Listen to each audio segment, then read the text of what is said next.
Hello, good afternoon. Welcome to Segi Virtual Career Fair.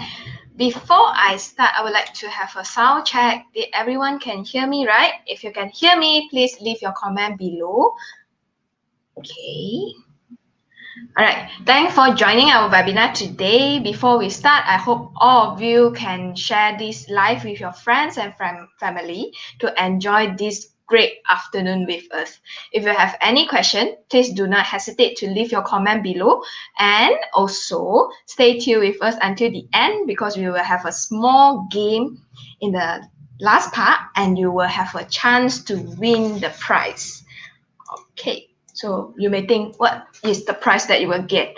So this is the prize that you will get when we will have a small game interaction at the end. So stay tuned with us. Okay. Oh, I saw a comment. Thanks, Ern. Yes, loud and clear. Okay. So not further ado, let me introduce with you our guest or speaker from Marriott International, Miss Melissa and her team. Hello. Hi, everyone. Thank you, Agnes, for the very warm welcome. Thank you so much.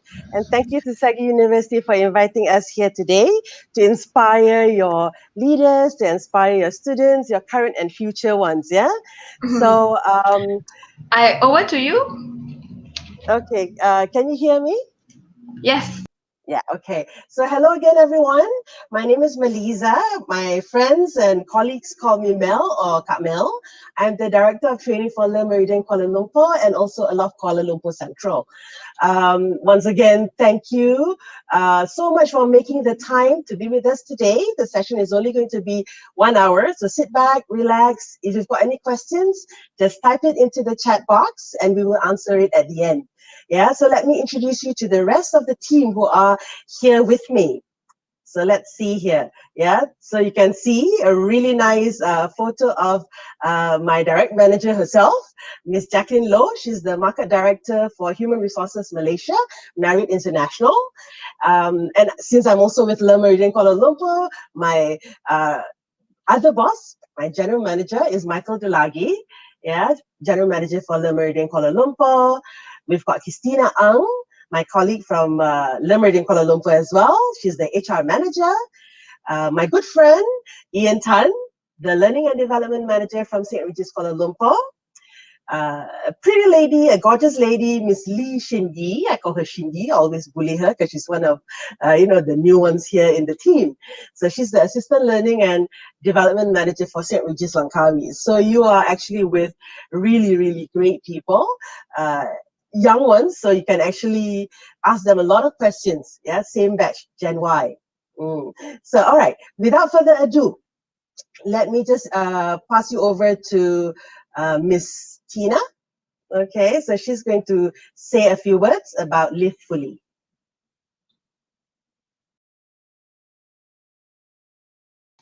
Sorry, Miss Tina, you need to unmute your mic.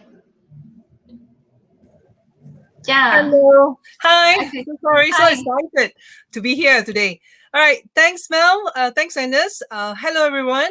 Whether you are seeking to grow with a new opportunity, work beside teammates that feel like family, or make difference in the world, Marriott help you live fully however you define it.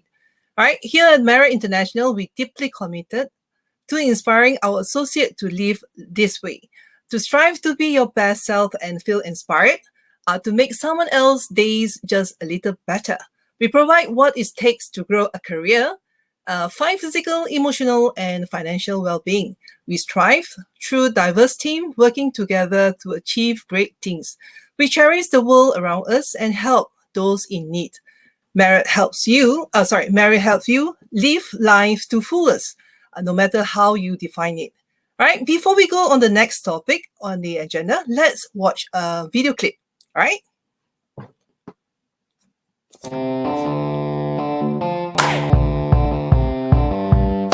Now you might not have a penny for the pension, and you might not have any news worth a mention, and you might not feel that you look so fine.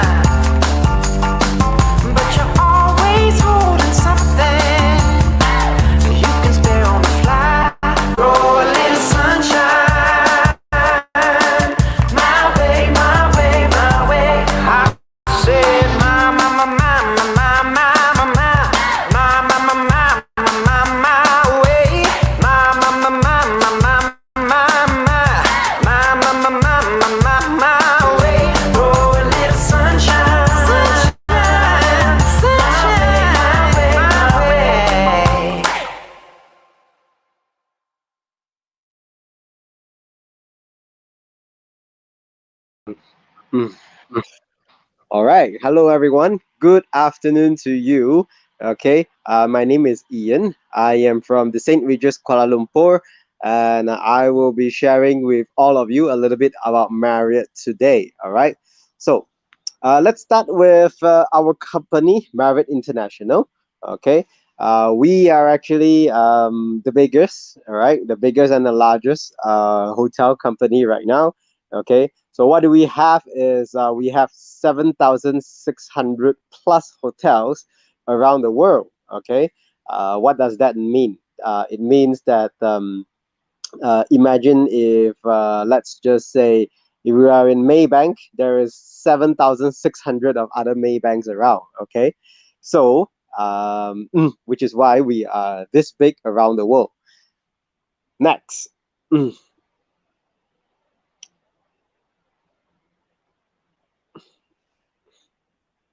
Yes, we are in 135. Okay, we are at 135 different countries around the world.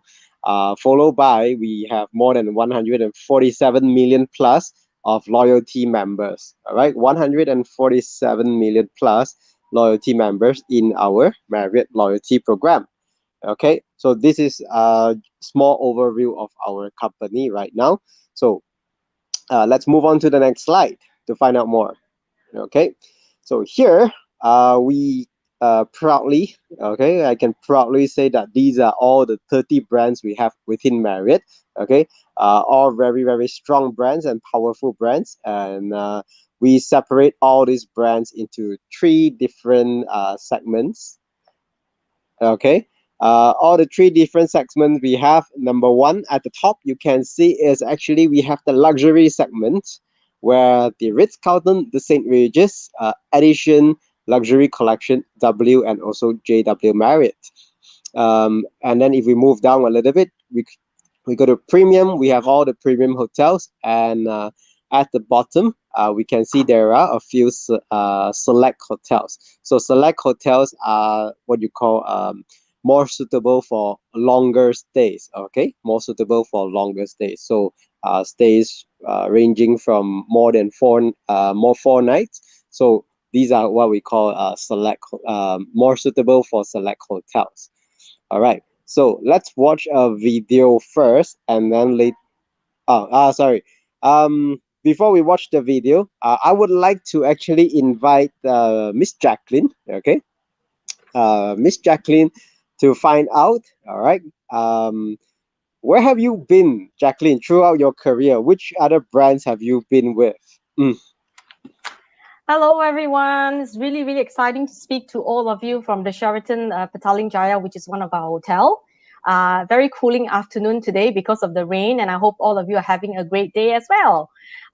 Before I answer your question, Ian, I just wanted to thank everybody, including Mel, yourself, Shinyi, Tina, and also, of course, Michael, my boss, for speaker for the day.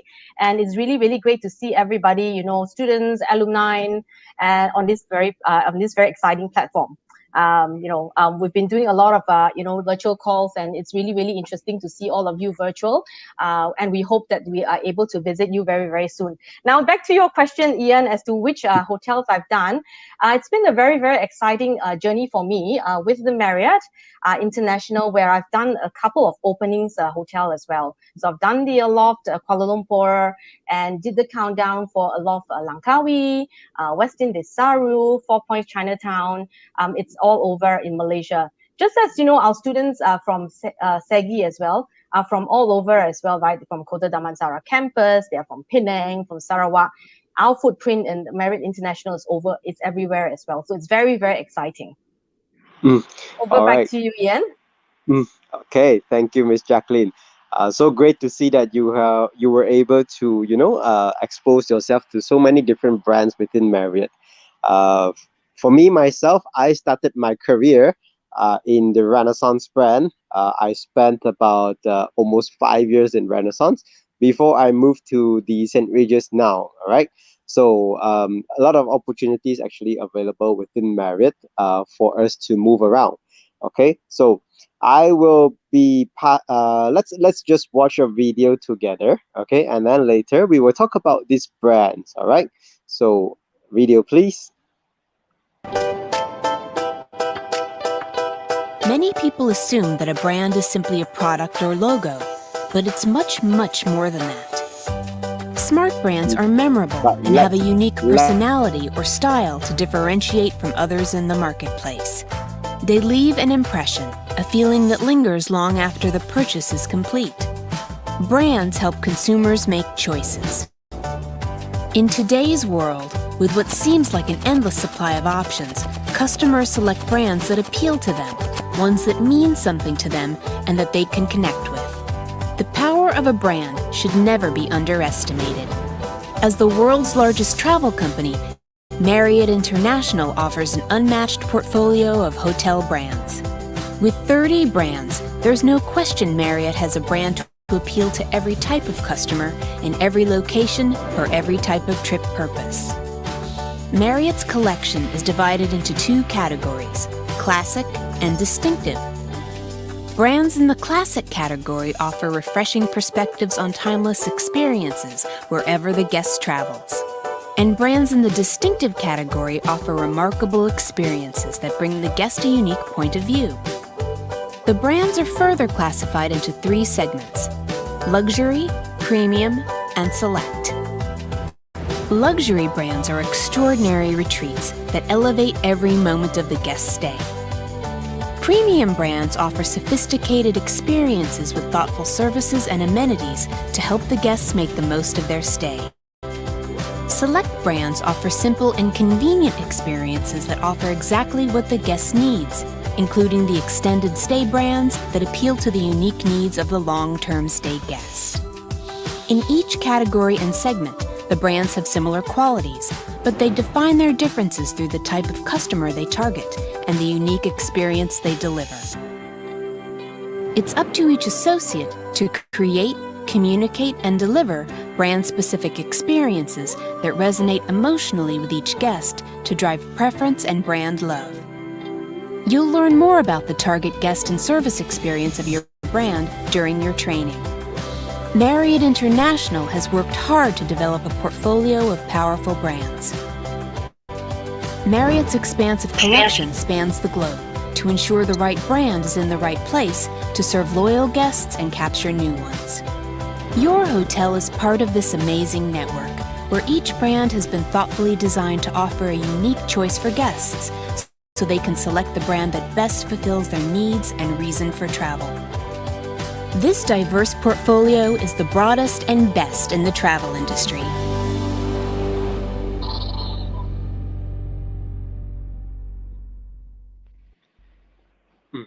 Okay, great. So we have a very short introduction of our brands. All right. So since we are here today, let's play a very quick game to see how many of you know about Marriott. Okay. So let's have the pointer to go towards the Ritz-Carlton right now. Okay. So for those who are here, I would like to know if you know how many Ritz-Carlton do we have in Malaysia? Okay, how many Ritz-Carlton do we have in Malaysia? Can you put it in the chat box? Okay, so that we can find out if you know how many Ritz-Carlton we have.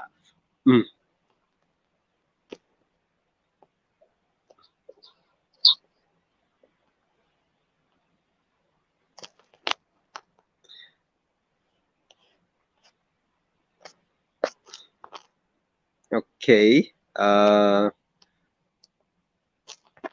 Let's see comments.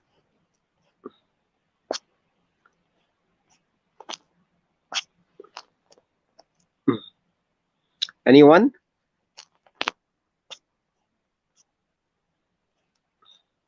I'm not sure if the comments are coming in late. Yes. Okay. Satyan said 5. Agnes said 20. Okay. So the answer, okay, KG said 20. The answer is we actually only have 2 Ritz-Carlton in Malaysia. Okay, 2 Ritz-Carlton, which is one. Yes, Hema, you are right. We have one in Kuala Lumpur and then another one in Langkawi. Okay. Let's talk about St. Regis right now. Okay, let's move the pointer to the St. Regis brand. What about St. Regis? How many St. Regis do we have in Malaysia? Let's find out. Andrew Silva said 21. Chloe Young said 2. Okay. Yes, Hema, you are right. Again, KL and Langkawi. So if as we go by, if you don't know where we are, you just tembak either KL or Langkawi. You'll find us there. Okay. Next one, addition. All right. Let's move the pointer to addition. Addition is coming to Malaysia, but not here yet. Okay. We move on to luxury collection. Okay, let's move the pointer to the luxury collection. Okay, luxury collection, we only have one, which is in the, what you call it? Langkawi as well. It's called the Andaman Langkawi. All right, pointer to W. Okay, W, we only have the 1W hotel in next to KLCC. Okay, yes, yes. And then we have the JW Marriott. JW Marriott is we only have one, which is in Bukit Bintang. Okay, so we can see most of these hotels are located either in KL or Langkawi. Okay, so let's move on down to Marriott. Okay, Marriott. Let's take a quick guess. How many Marriotts do we have in Marriott? How many Marriott hotels do we have in Marriott International? Okay, let's see some in your let's see your answers in the comment section. How many Marriotts do we have?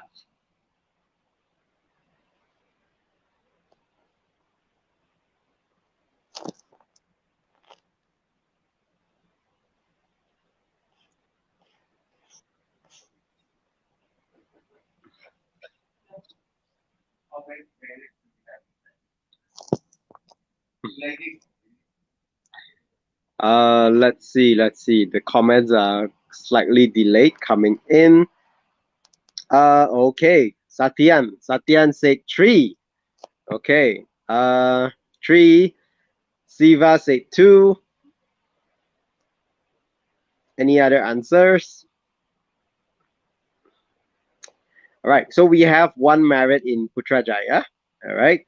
One Marriott in Putrajaya. We have one Marriott in Mulu and one Marriott in Miri. Okay. So yes. And then last but not least, we have one more Marriott in Kota Kinabalu in KK. Okay, so that's 4. All right, 4 Marriotts. Okay, Sheraton. Sheraton is where I am right now. Okay, we are. I am currently in Sheraton PJ for this call today. All right. Another Sheraton we have is the Sheraton Imperial in KL. Okay. Next one, we move on very quickly. This is the executive apartment. Okay. Next one is Delta. Okay. These two we don't have yet in Malaysia, but let's hope to see them really soon. All right. And then we move on to the Le Méridien Putrajaya. Okay. Sorry, I just disclosed one answer. Okay. We have a few Le Méridien actually in Malaysia. So I gave you one answer, which is the Le Méridien Putrajaya. What other Le Méridien do we have? All right, let's see from your answers. If you know the location, just put it down. What other Le Méridien do we have in Malaysia? In which city, to be exact?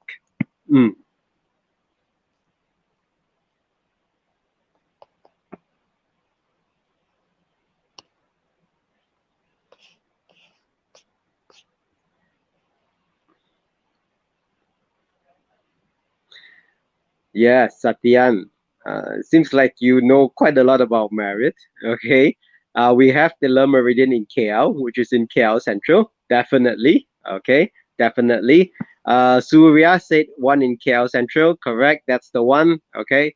Le Méridien Kota Kinabalu. All right.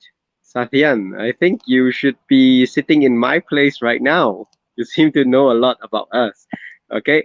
Chloe Young said Putrajaya. Yes, that's the one that I mentioned earlier. Okay, so in total we have the Trailer Meridian, which is in KL, Kota Kinabalu, and Putrajaya. Okay, great. If we move on, next is the autograph collection. Sorry, Westin. We're at Westin. Okay, Westin. Um, Westin, we have Westin in actually Westin covers very interesting strategically, right? Because Westin we have one in Langkawi, we have one in KL, and then we have one in Desaru. So up north, in the middle, and down south, we have one Westin. Okay. Satyan said, you are the biggest fan here. Okay, can't wait to have you with us during your internship or employment. Okay. Well, after that, we go to the autograph collection. Autograph collection, we have actually the Majestic KL, and we also have the Hotel Stripes. All right. Next one. Okay. So next one is yes. Next one, with this one we don't have because Design Hotel is actually not with Malaysia yet. But we do have Renaissance, definitely. That's where I am from. Okay, so let's guess. How many Renaissance do we have in Malaysia?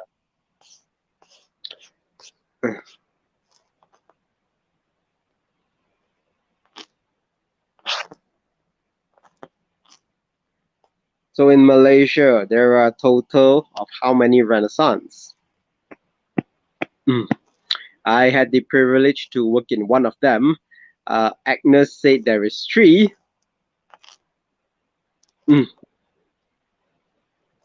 Which is partially true. Partially true. Okay. Reason why I say that is because we actually have one Renaissance. Used to be in what do you call that? Kota Baru. KG two. Hemat said two. Yes, correct. We have one in KL, and then another one is down south in Johor Bahru. Okay, down south in Johor Bahru. All right. Next one is okay. Yes, Satyan, very enthusiastic. I shall let the others answer. Okay. Yes, Tribute and Gaylord hotels we don't have yet, but let's talk about Courtyard now. Okay, Courtyard by Marriott. Siva Chandran said two. Arif said three. Okay. So Courtyard by Marriott. Courtyard by Marriott, one of the latest opening we have is actually in Penang. All right. Courtyard by Marriott Penang. Okay, which is a new hotel. Very, very beautiful if you look at the pictures. All right. And then we move on to 4 Points by Sheraton. So 4 points. 4 points, we have 4 points in Puchong. Okay, 4 points in Puchong, and then we have one more located very central, okay, which is in Pasar Seni, Chinatown. Okay, we have the 4 points Puchong, 4 points Chinatown. Okay, Spring Hill Suites, Protea. All right, these are brands that we look forward to coming into Malaysia, but not right now. Okay, Fairview is interesting because we have one Fairview in Bintulu, and we actually have one Fairview, which is going to be opening soon, and they are actually hiring right now. Okay, so this Fairview will be located in KL. All right, along Jalan Ampang. Next one is AC Hotel. AC Hotel. We have 3 AC Hotel. Okay, one in KL, one in Kuantan, and then one more AC Hotel. Do you know where the last one is? AC Hotel. Yes, Andrew, Jalan Pahang for Fairview. Okay. So we have the last AC Hotel. AC KL, AC in Kuantan, and the last AC.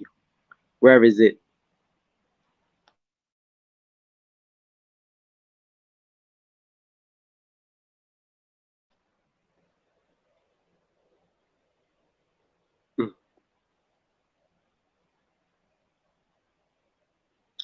Okay, let's wait for the chat to come in. Okay, Penang. Yes, Penang. Okay. We have Alof. Mm. All right, Alof. We are at definitely we will have one in KL, which is in KL Central, and then we also have Alof in Langkawi as well. Okay, so KL and Langkawi, two of the prime destinations. Moxie. Next one. Moxie is coming very soon to Putrajaya. Looking forward to that. Okay. And then at the bottom, we will jump straight to Element. Okay. We only have one Element in Malaysia right now, which is in Ampang Park. Okay. So these are all the brands we have in Marriott. And so much more to explore, even for you and also for myself. Okay. So now I will be passing on next, all right, to the next speaker, okay, which is Tina.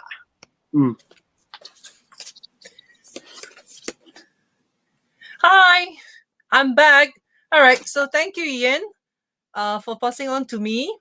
I will share very briefly a little bit of Marriott International right now. So our vision, is to be the world favorite travel company. With this vision, I would like to highlight the word favorite. We do not want to be the biggest travel company. We do not want to become we do not want to, because doesn't really make sense if you have 1,000 rooms but only 2 occupied rooms, right? So being the biggest doesn't really make sense to us. But being the favorite travel company will be our long-term vision, where when someone travel Marriott International, we always be their favorite brand or their favorite choice when they travel, and no matter where they go. Okay? All right. Next one. Our purpose is to open doors to opportunities. Right? Having so many hotels around the world, it opens up to a lot of opportunities for fresh grads, especially students in hospitality industries, and they might be worried about what they are going to do when they graduate at times like this, right? So at Marriott International, we continue to offer new opportunities, not only to students, but also internally for our own associates to grow themselves and grow their career within the company. Okay? All right. And next, I will talk about our main 5 core values that we have at Marriott International. And number 1 is to put people first, meaning not only the guests will be our priority, we always put our own people, which are the associates who are working at Marriott International. Okay, first, by taking care of them. Core value number 2 is pursuing excellence. Pursuing excellence means that we always find new ways or better ways to do something right.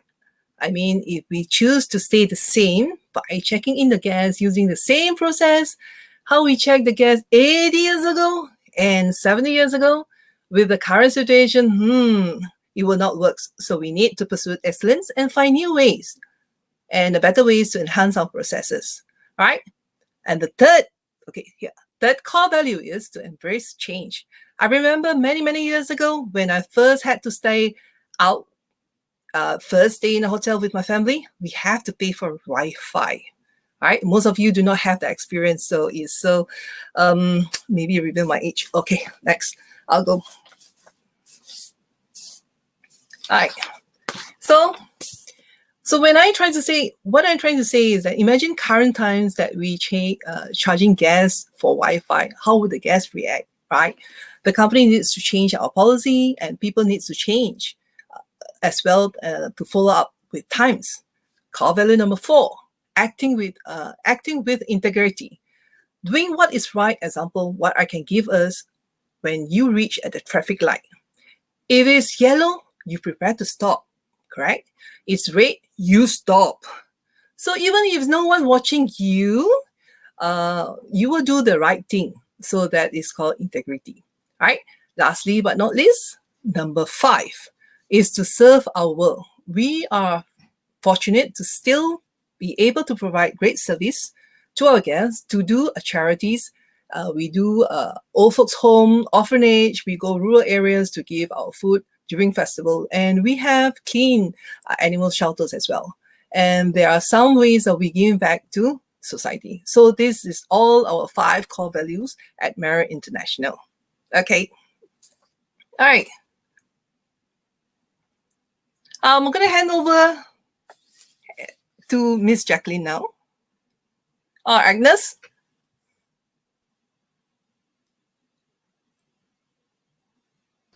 Hi, good afternoon, everyone. Thank you, Tina. Hi, this is Shini. I'm actually from the St. Regis, Langkawi. Thank you so much, Tina, for the great overview about values, visions, and also purpose of the Marriott International. So now let's move on. Let's see what is happening in Malaysia. Can I have the next slide? Next slide, please.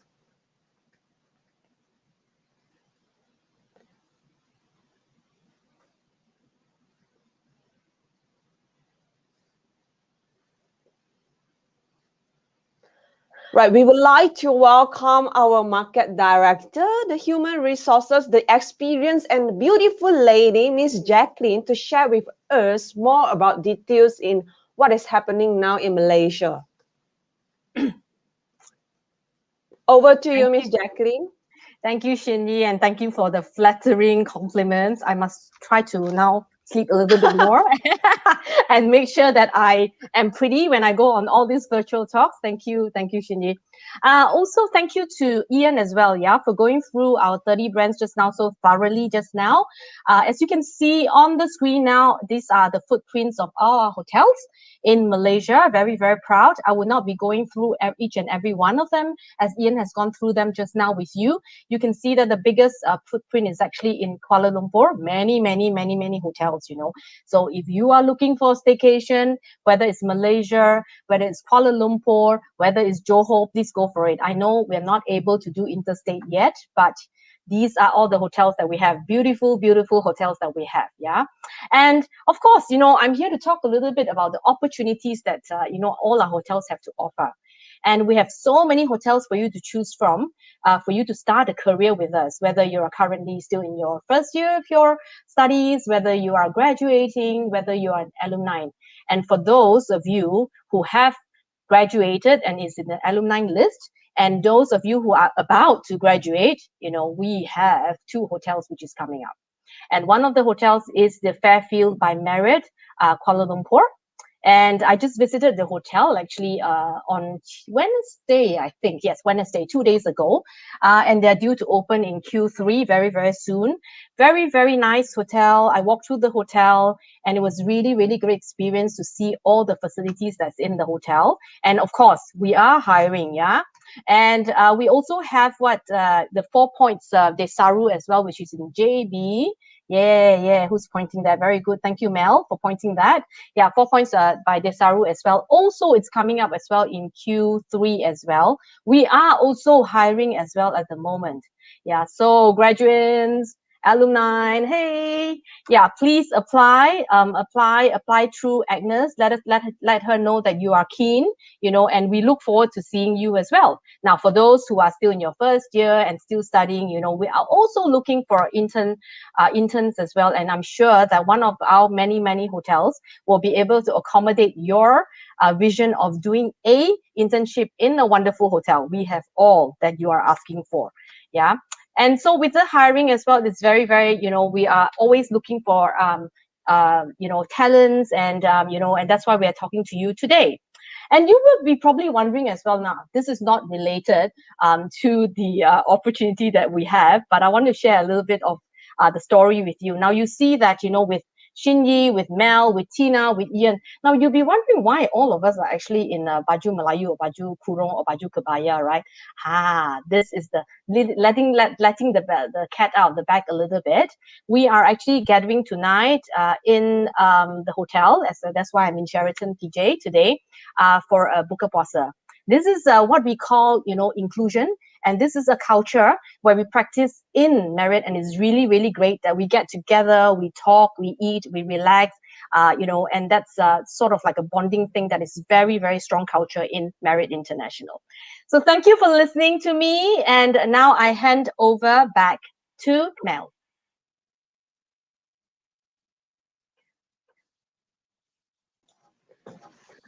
Thank you, Miss Jacqueline, for the amazing overview. It's really great working in Marriott International because you can see there's a lot of opportunity out there, even if it's just in Malaysia. So now let's move on to see what else do we have for today. Haha. Now we have the man of the hour, our main speaker of the day, who will talk about his journey with us. Let us welcome, we invite Mr. Michael, the General Manager of the Marriott in Kuala Lumpur, to share with us his journey. Over to you, Mr. Michael. Great, thanks, Shanine. Much appreciated. Thanks to everybody for listening. It's really, really a pleasure just to have the opportunity to speak to everybody. Hopefully by the end of it, you will find it at least a little bit useful as well. As Shinyi says, my name is Michael Delargy. I'm the general manager here at Le Meridian Kuala Lumpur.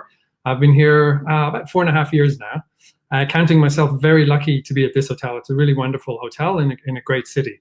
We're 420 rooms, so a good-sized hotel, 6 restaurants, quite large, lots of meeting rooms and ballrooms and things, very large laundry, and we also do very extensive outside catering.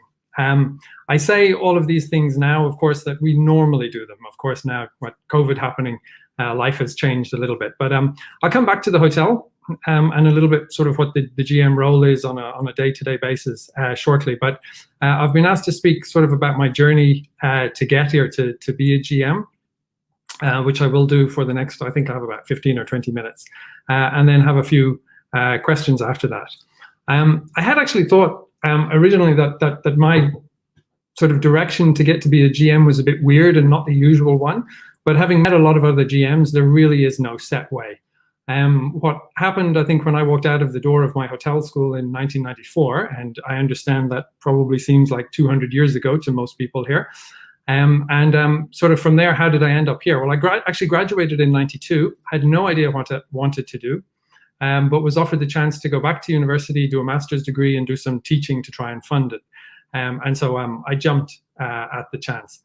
I had a very enjoyable, probably not very productive couple of years doing this. Never finished the master's, still to my everlasting shame, and was eventually offered a job with Hilton at the Langham Hilton in London as an assistant IT manager of all things.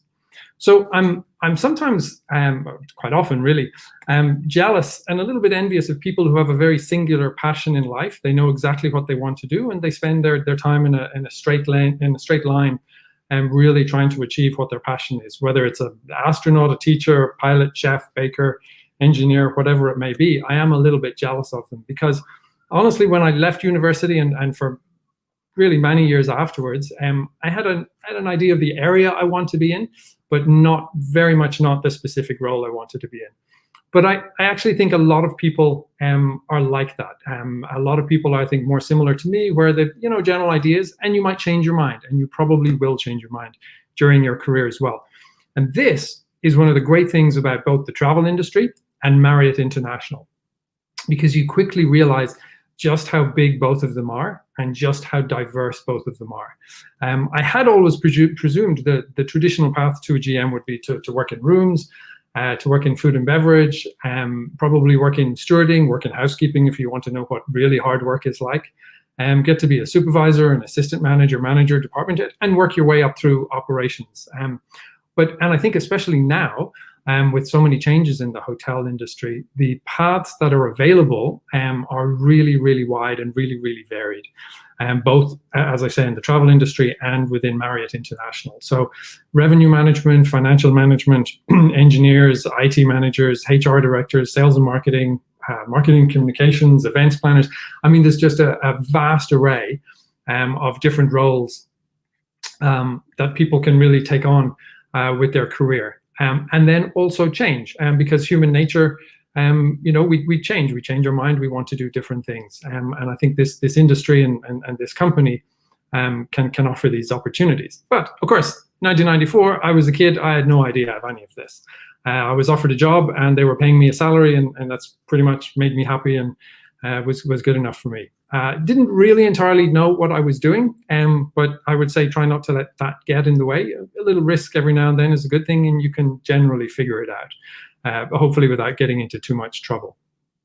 So I did realize actually in my first job, though, how fortunate I was to have an excellent general manager. A fellow called Michael Shepard was the general manager in the hotel, who went on to run the Savoy Group in London, a very prestigious group of hotels in London. Very calm, sensible, consistent, and very inspiring guy. And I really, really hope that early on in your professional life that you do have someone like this to guide you and mentor you, and so you can look up to them and be inspired by them. It was very important for me. And I think the other thing I probably learned while I was at the Langham Hilton as assistant IT manager and then IT manager after a while. And as I talk on and on for sort of 20 minutes, this is maybe one of the little bits that I would say pay attention to more than the rest of it. You can't do it alone, and you should be good to other people. It's something I've seen over and over again. I've been fortunate to work in many different countries, businesses, different cultures. The people who are generous in spirit, generous with their time, and have a genuine concern and interest in other people are generally really more happy and more successful. There's exceptions, of course, but really in my experience, this is the case. So when I was working in IT in this hotel, I was an IT manager, and I helped people because people came and they said, oh, our laptop was broken at home, or our kids have poured coffee all over the printer, or all these different things, and not necessarily exactly your job, but of course you're happy to just help other people.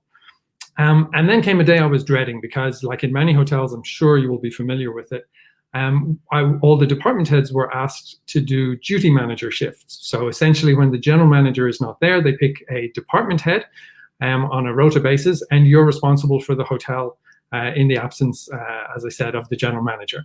The first time, certainly coming from an IT background, it's utterly terrifying, because you think to yourself of every terrible thing that might happen: fires, floods, murders, walls will fall in, roofs will fall off, and you're going to be the one trying to pick up the pieces and probably taking the blame for it as well. But what happened, I was in the staff canteen.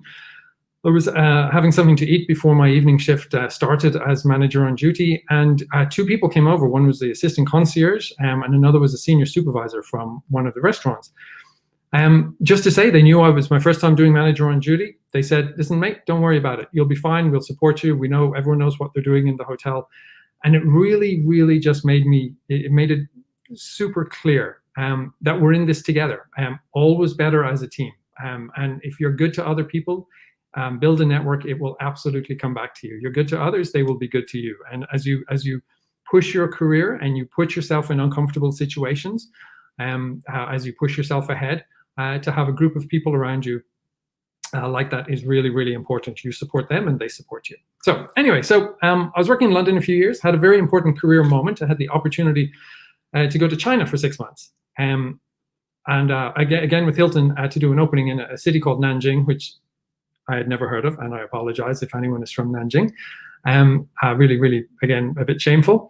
And I would say, though, if you have the opportunity to get out of your comfort zone at times, perhaps if you don't have too many other obligations, I didn't have a big mortgage, I wasn't married, didn't have kids, I would say go for the adventure. You really learn so much.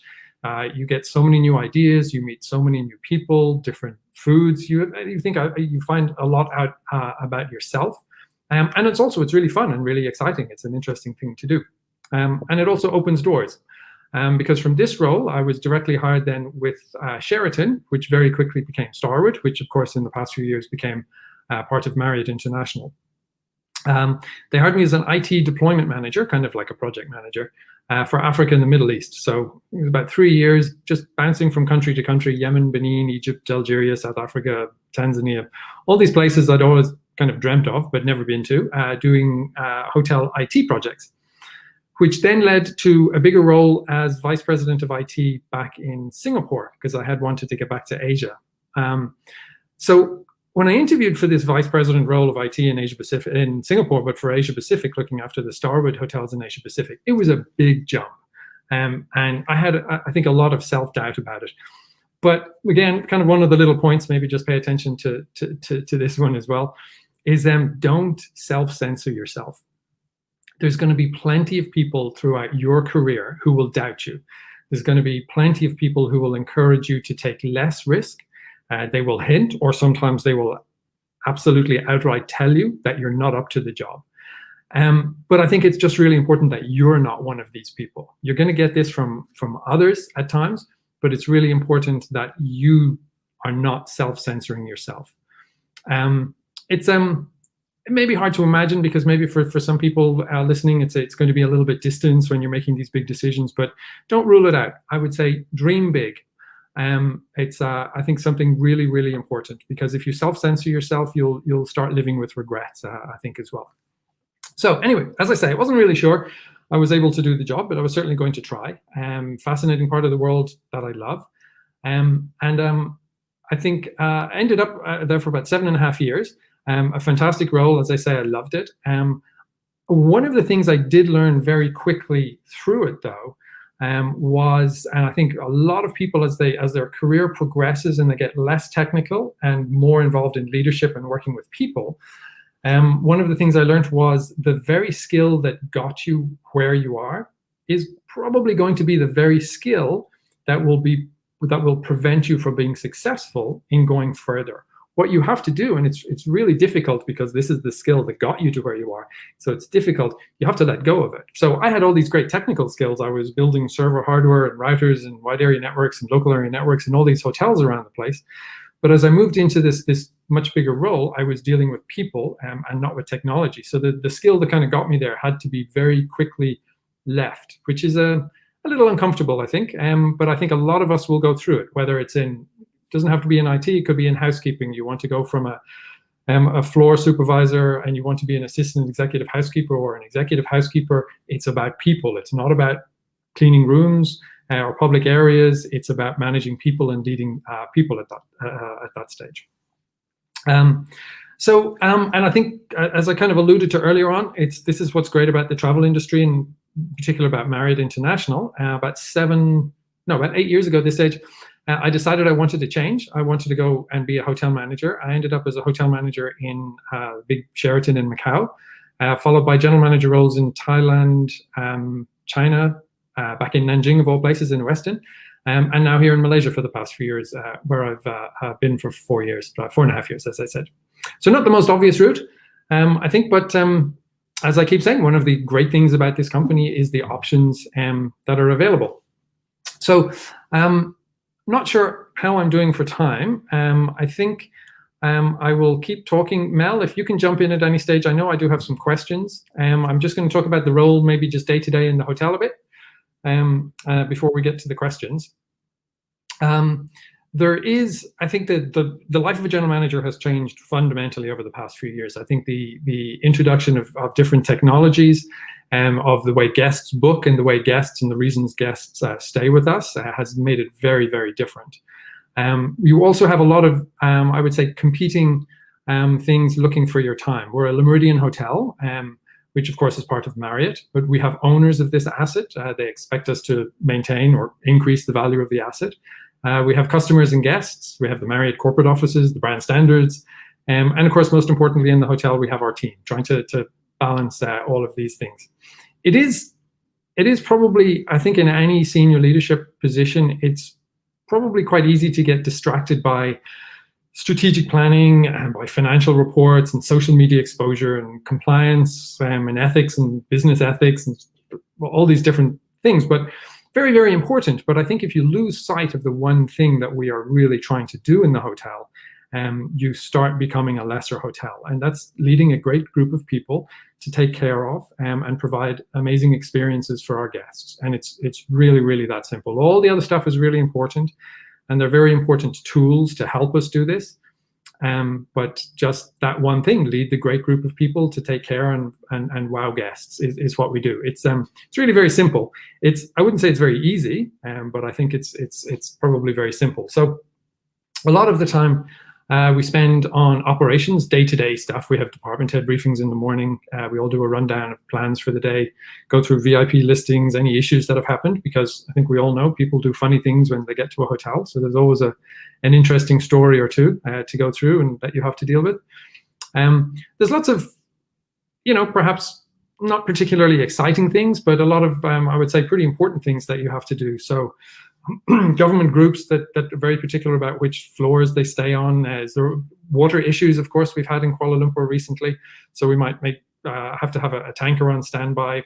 Some people might might not show up for work because of medical certificates, so you have to try and arrange part-time people. You have ongoing fire life safety inspections. You might have a person causing trouble in the lobby, so you have to swing down to the lobby with loss prevention, see what's happening, deep cleaning one of the restaurants. All these kind of things that are maybe not very exciting, but general things and things that really, really have to get done. And things that cannot get done without communication. Honestly, really in any business, in any enterprise, but particularly in a hotel, which is a people business, communication is key. And you cannot just presume communication will happen. You have to proactively manage it and ensure that it's happening. Because without an open and agenda-free communication, it's very, very hard to be successful. If you miss that communication, walls get erected, people get defensive, people misunderstand, and then things go wrong in the hotel. People don't support each other, and things can go wrong really quite quickly in the hotel if you don't have the communication necessary. So, Mel, do you want to swing on to some of the questions? Yeah, thank you, Mr. Michael. I'll just read the question out so that you can answer it accordingly. Sure. Right, so the very first one that we would like to understand is the pandemic COVID-19 affected many industries, especially the hospitality and the tourism field. Is your work affected by MCO, and how so? Sure. Look, the pandemic is what is impacting everyone's life at the moment, in particular, as you say, the hospitality and the tourism field. Business is devastated, absolutely. You can see restaurants closing, you can see travel businesses closing, you can see hotels closing, whether temporarily or in some cases permanently. People are out of jobs or are very concerned about jobs. We have SOPs in place, but as we change from MCO, EMCO, CMCO, RMCO, no MCO, we have SOPs in place, so they constantly change as we change the situation in the hotel or in the country. And so there's an awful lot to deal with. You need a team that are extremely agile, a team that are extremely flexible as well, and I think a team of people that are extremely dedicated and focused on the success of the hotel, because it's not like work was 18 months ago or 2 years ago. It really, really isn't. It's infinitely more challenging, and I would say a lot more stressful dealing with all these things. But I would say, even in the middle of this crisis, it is important to remember it will pass. We deal with everything here on a day-to-day basis. We have obviously changing demand. In some cases, with no interstate travel, we have much reduced demand, so we're chasing different bits of business. But we do also need to keep an eye on the future, because this will pass. Human nature has not changed. You can look at any number of crises that have happened throughout history, but human nature, that curiosity that people have, that desire to travel, experience new things, and experience adventure and learn new things, that's just part of who we are. It's not going to change in a couple of years. So as we get this pandemic under control, and there are signs in certain countries where it is getting under control, there are worrying signs in other countries that we're definitely not there yet. But as we get it under control, human nature again will come to the fore. I think that people will still absolutely want to travel. People, again, will want to experience new things. So we need to keep an eye on the future. And this is a blip, a huge blip, but a blip nonetheless in the travel industry. If you look at the growth in the last 100 years, that will continue. And it's gone through crisis along the way. So I'll, rather than kind of backwards and forwards on the questions, I have them here. So I'll just read them out and then say a couple of words in each one. Might just save a little bit of time. Okay. So the important skills and knowledge that support the person to be successful in this field. There's a few. I'd probably say 3 of them maybe stand out for me. The first one is just the ability to work with people. We have an ever-increasing amount of technology in hotels, the way we operate. Even whether it's a mobile check-in, whether it is opening hotel doors with people's cell phones, just simple user technology like that, or the whole back end of technology, the way it powers the whole industry. fundamentally, we are still about people, working with people and about welcoming people into our hotels. So the ability, I think, to work with people is very important. Secondly, I think, and the clue is probably in the title of the job, general manager. I think the ability to manage a lot of different things at the same time, and really not become sidetracked or go down on a tangent on smaller issues. I think it's important to let go of stuff sometimes. So prioritization and time management is really, really important, because as a GM, I found as I come to work every day and every week, you have just 100 different things all shouting for your attention. So you have to be able to juggle them a little bit, manage some of these different things, and in some cases ignore some of them as well, or delegate them as well. And the third one, which is probably more overreaching, this is not a job where you can show up at 9 o'clock in the morning and clock off at 5 o'clock and kind of put in half effort and take your paycheck at the end of the day. If you don't enjoy this industry and enjoy what you do, you will be properly miserable doing it.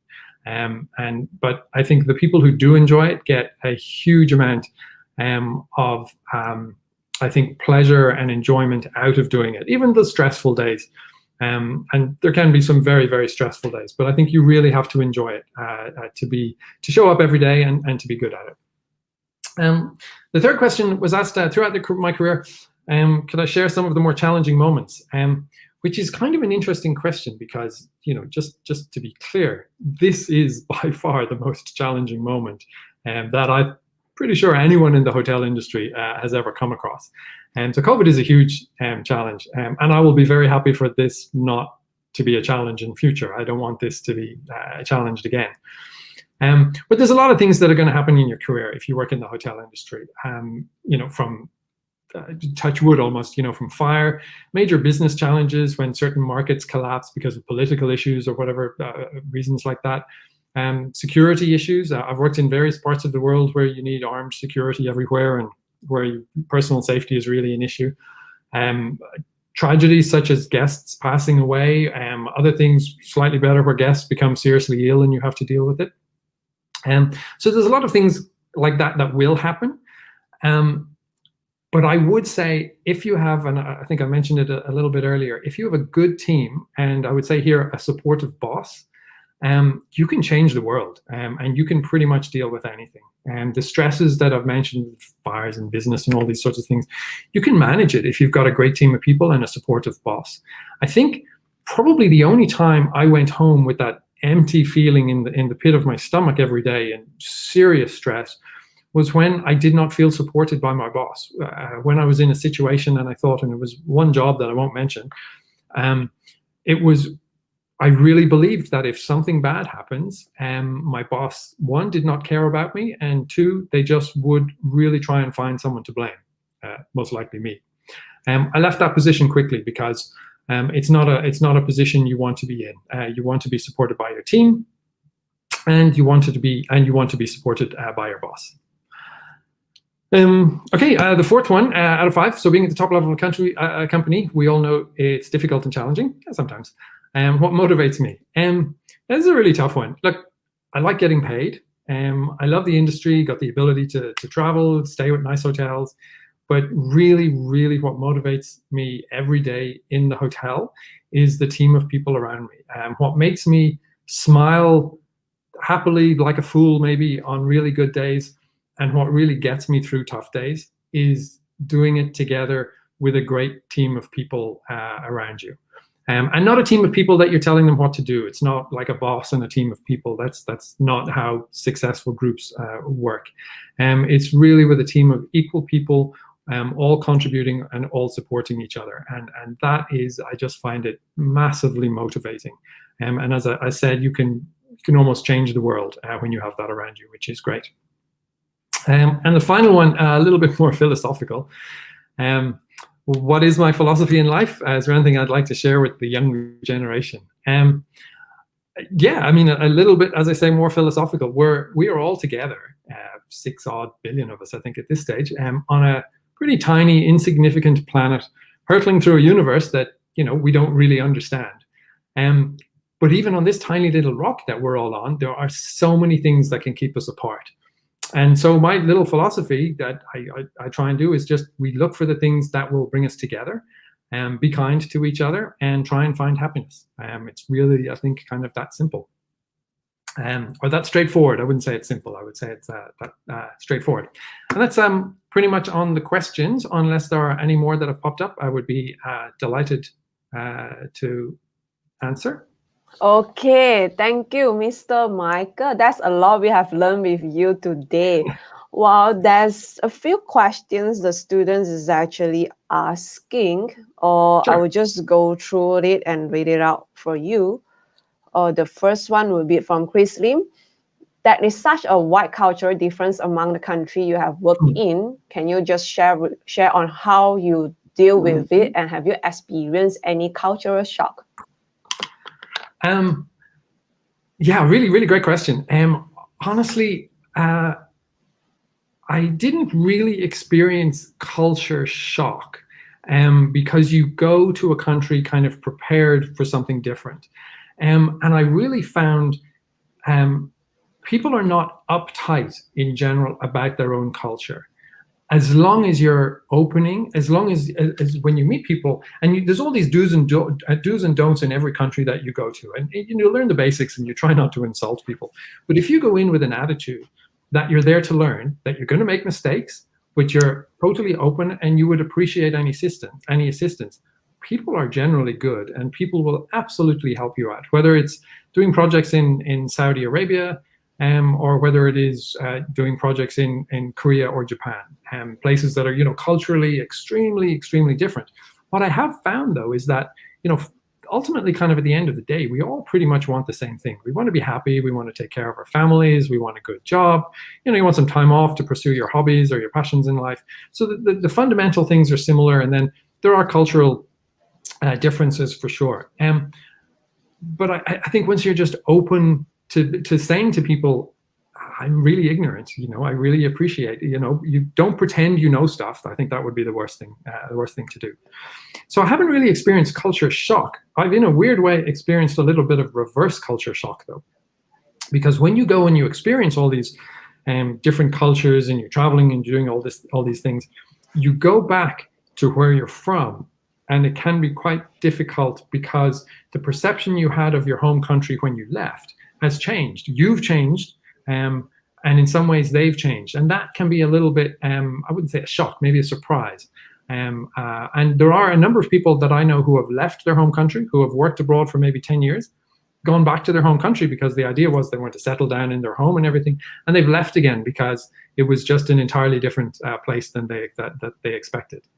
Which I thought was a bit interesting, the reverse culture shock. But I would just say, yeah, be open to, be aware that you don't know anything and be open to learning. Yeah, so long you just be open and accept and learn whatever you can. We hope we answer your question, Chris Lim. Now we move to the second questions from Crystal. Would it be possible for fresh graduate who study on other fields such as psychology and communications study to venture into hotel management related career? Thanks, Crystal, for this. I think this is a glorious question, and please apply. Absolutely. One of the issues that the hotel industry has sometimes had is that it's been a little bit blinkered, and it's gone down this road of you have to have worked in food and beverage for 20 years to know anything about working in a hotel, and it's nonsense. The more differing views that we can have in the hotel industry and in Marriott International and different thought process that people have, absolutely the better. The really what we're looking for in Marriott International is people who people who are bright, independent, people who can think for themselves, people who want to make a difference. And attitude is absolutely where it all is. It's not rocket science running a hotel. You can learn the technical skills if you like to learn a hotel to run a hotel pretty easily. But it's about attitude, and as I was saying earlier on, it's about people skills. And people skills can come from anywhere. It's about who you are. So I think the fields you talk about, like psychology and communication, are absolutely perfect to come into an industry that is all about people. I mean, those are vital tools that you would have. So I would not just say, yes, you can. I would say, yes, you absolutely should, and please do so with Marriott International. I look forward to reading your resume. Thank you, Mr. Michael. Last but not least, we have Mia Lee. Would like to ask, could you just share with us on the craziest customer you have encountered throughout your career? Oh dear. Oh dear. I have to be a little bit careful about this one so I don't get in trouble. We had in one hotel, in the basement, we had near the car park, and there was 2 doors. We had an associate dormitory, a male and a female dormitory, and it was normally for the interns that stayed in the hotel because there wasn't that much accommodation around. So if your interns there for 3 or 4 months, and you would stay in the dormitory. We shared the building. The hotel was in the same building as a bunch of other businesses, including a KTV. So, and we followed this on CCTV the next day. Security said that they found this poor fellow who'd fallen down an air conditioning shaft and broken his leg, and he was calling out through air conditioning, and they eventually found him and rescued him, and he's fine. And he sued us.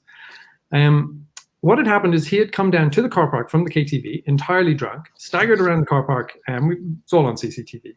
Had not known where he was going, where his car was. Thankfully, didn't find his car and try and drive home. That would have been probably 10 times worse. But one of our associates was walking through at the associate entrance, through a little bit of the car park and in through where the entrances for the associate dorms were. So she walked through, which is on a timed lock. So she opened it up, and then the door takes a few seconds to close. He went in after her. She went around a corner, disappeared into the dormitory, closed the door. He went around, saw she had gone, went through another door, opened another door, opened a lock on it, walked through a kind of a construction area, opened another door, and then fell down an air conditioning shaft and broke his leg. And successfully sued the hotel owners, because it was an unsafe site. So that took up quite a lot of my time. I have to say, there's the usual ones. People can be a little bit self-entitled at times and demanding crazy things, and demanding suite upgrades and threatening all sorts of things. But honestly, it's really important we don't get sidetracked, because sometimes you can have a guest who really annoys you, who really hijacks you and gets under your skin. But you have to remember, for this one, there are 10,000 super nice, lovely people in your hotel, day in, day out, week in, week out, month in, month out. And it's very important that, yes, you have the crazy ones, but it's really important that you focus on the nice ones, because they far outweigh the crazy ones, and that's where the joy is in this business, is with the good people, and every now and then you deal with the lunatics. All right, thank you, Mr. Michael. I kind of agree that we actually have a lot of craziest guests, but yeah, we also have to focus more towards the nice customer. Well, sure. Thank you so much, Mr. Michael, for today. We really learned a lot from you, and I hope the ladies and gentlemen, the young students out there, you all enjoy as well. Thank you very much, Mr. Michael, and sure. Thanks for all the questions that you have been asking to us. And let's move on to the next sessions, because the next one is very exciting, which is a quiz sessions.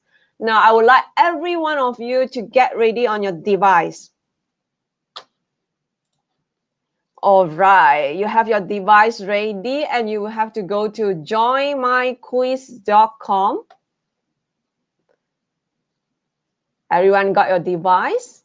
Just log into this joinmyquiz.com and enter the join code 049451. Remember earlier, just now, Miss Agnes actually shared the prizes if, let's say, you win for the quiz. So everyone get ready with your device. Just go to joinmyquiz.com and then enter join code 049451.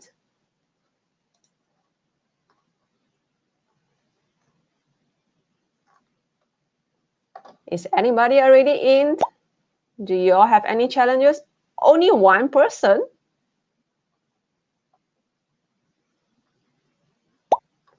Coming in. I have Hams and Theo here with us.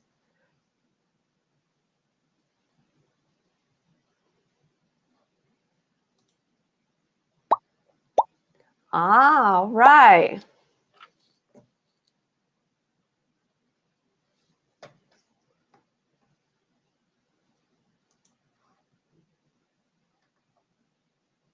Any more want to come in and join? Okay, the password, enter the join code 049451.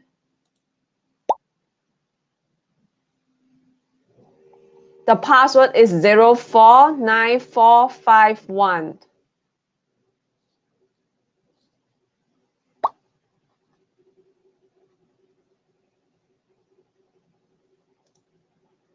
Okay, another 10 seconds, we wait for the others, then we will just click start, yeah? The passcode is 049451.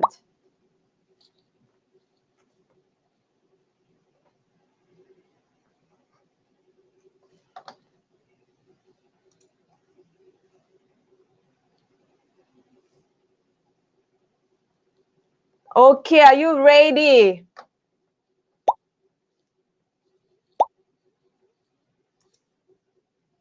Okay, let's join us and win the special prize. Get ready.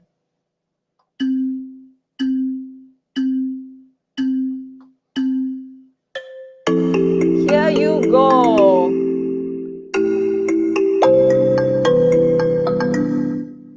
Okay, how you play this is the faster you go and answer the correct answer, you will get a highest point. There's only a total of 7 questions.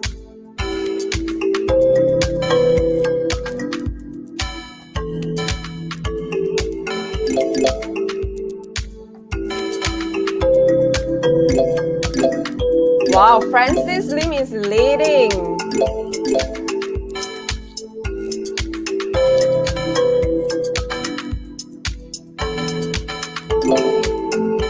Oh, Ponty now cut over Francis Lim.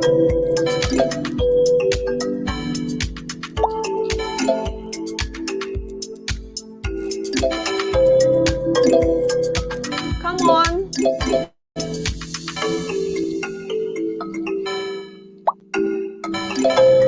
Now the top one right now is Ham, followed by Ming Yan, number 2, and Ponty is now the 3rd place.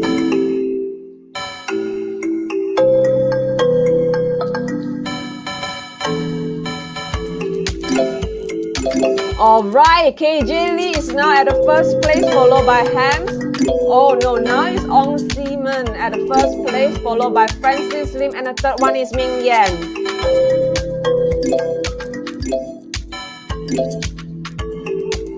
Aha, Godzilla move out to the 2nd place now. Same. Wow, very fast.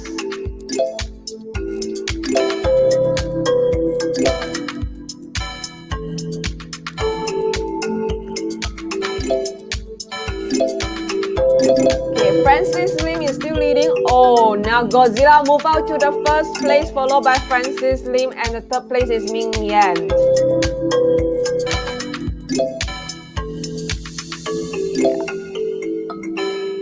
Give you another 5 seconds, then I will just end this game. Okay.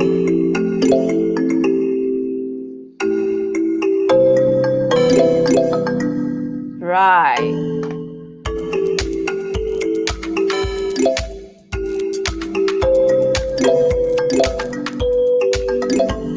Okay, we will end the game now.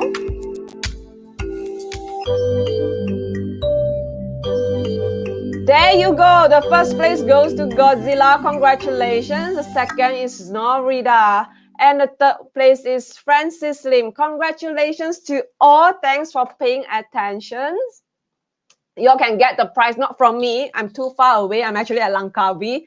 Please claim it from Miss Agnes. She's more close to the rest of you here. So, any questions you all have to ask us? If you have no questions, we would like to say thank you so much for the day. And of course, thank you very much for Saggy to invite all of us here today, like a gathering virtually. I think virtually just myself. The rest of them is actually at Sheraton PJ. Yeah, I got I'm alone here in Langkawi. All right, live fully. Thank you and stay safe, everybody. I will pass back to Agnes. Over to you, Agnes. Okay. All right. Thank you, Shinyi. Thank you, Marriott International, with us today to share this great experience and information with us, especially the great working opportunity offered by Marriott International. So, students or anyone want to apply the job, please don't hesitate to email me, and you will saw the email in the chat. And then for the winners for just now, the Godzilla, please email a detail to me to claim your your prize. Okay. All right. So thank you for your time. Thank you for joining us this afternoon. So hope I can see you again, and goodbye, everyone.